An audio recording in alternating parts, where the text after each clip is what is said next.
আপনার কাছে তো এগুলো জবাব আমার থাকা কথা উচিত। শোনো না, নাম্বার দেন। কি তুমি বাইরে কথা বল। হ্যালো, নমস্কার। হ্যালো। হ্যাঁ, খাবারের মানটা তো গতকাল বলে গিয়েছিলাম, আজকে খাবারের মান তো একই রকম। আপনি এখানে ভাড়া দেন না, আপনার গ্যাস বিল, বিদ্যুৎ বিল সব কিছু দেয় কে? বিশ্ববিদ্যালয়ের প্রশাসন।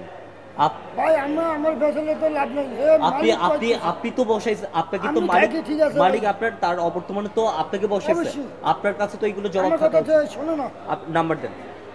কেন নাম্বার দাও আমার? নাম্বার দেন। মালিকের নাম্বার। আপনার মালিকের নাম্বার দেন, কল দেন।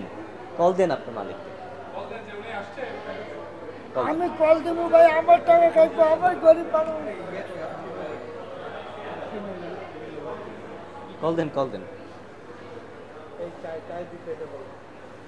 তখন আবার ওই যে সব বিদ্যুৎ কোনো আমার কোনো শর্টকাট নিতে চাই, আমি কি তুমি বাইরে কথা বল।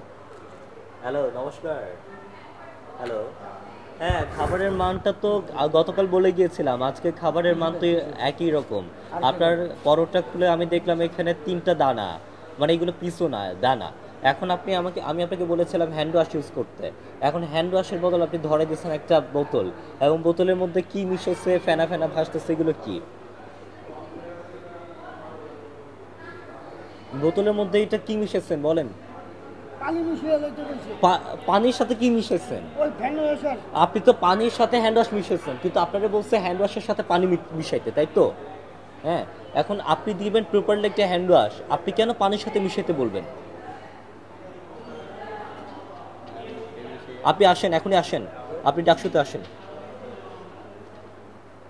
হ্যালো, আপনি কোথায় আছেন? আসেন আসেন আসেন, আপনার সাথে একটু আড্ডা দিই, আসেন, কথা বলি, আসেন। অনেকদিন কথা হয় না আপনার সাথে, আসেন একটু আড্ডা দিই, আসেন। আসেন। ওকে, ঠিক। কত করে কিমা বড়টা? তোমার বড় সাহায্য। 60 টাকা না?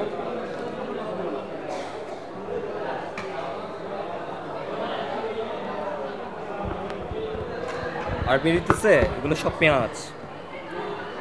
দেখেন চালাকি করতেছে আমি, মানে চিকেনের দানা যে বের করতেছে, এটা কি চালাকি হচ্ছে বলেন? আর আছে, খুঁজে দেখেন তো। এই যে এখানে এটা পরোটা, আমরা এই পরোটা যদি ভাজা করি কত টাকা নেয় একটা? কত টাকা? 5 টাকা, 10 টাকা। এখানে যে পেঁয়াজ আছে, এই পেঁয়াজের দাম তো 5 টাকার বেশি হবে না।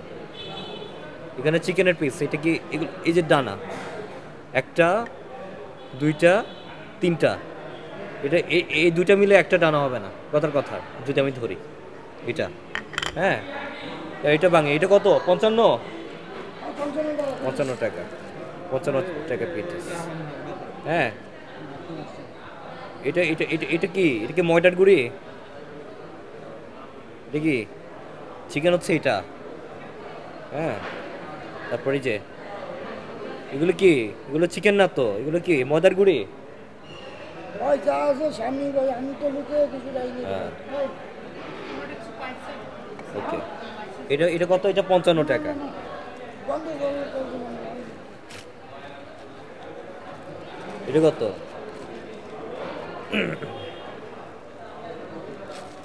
না ভাই আছে, ভাই আছে, কালকে মালিকের লোক কত বলছে, এটা কিছু কথা বলছেন। এটা কত টাকা?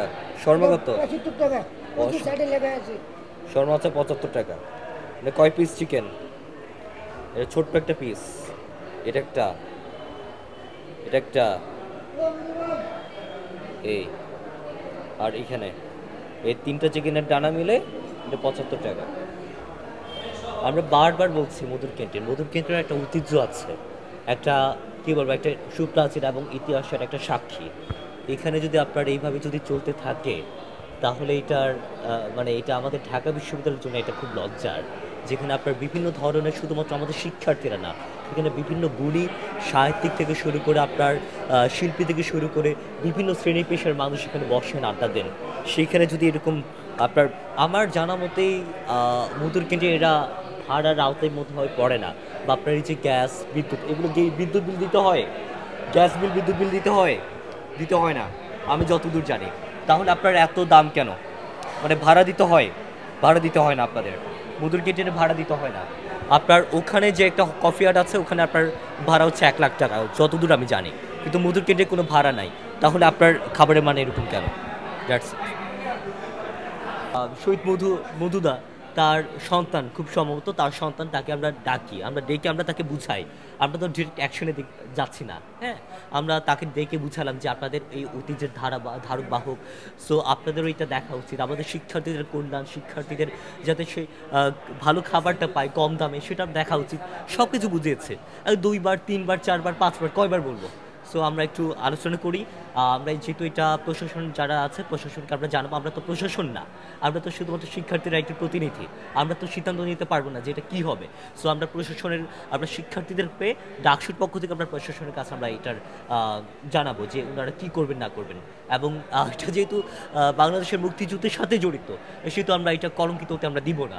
আমরা সেই মধুর ক্যান্টিনের যে একটা স্মারক, একটা যে ঐতিহ্য, সেটা কীভাবে রক্ষা পাই সেটা আমরা নিজেরা, সেটা নিয়ে আমরা মানে আমাদের এটা নিয়ে আমরা কনসার্ন আছে আমাদের। Thank you so much.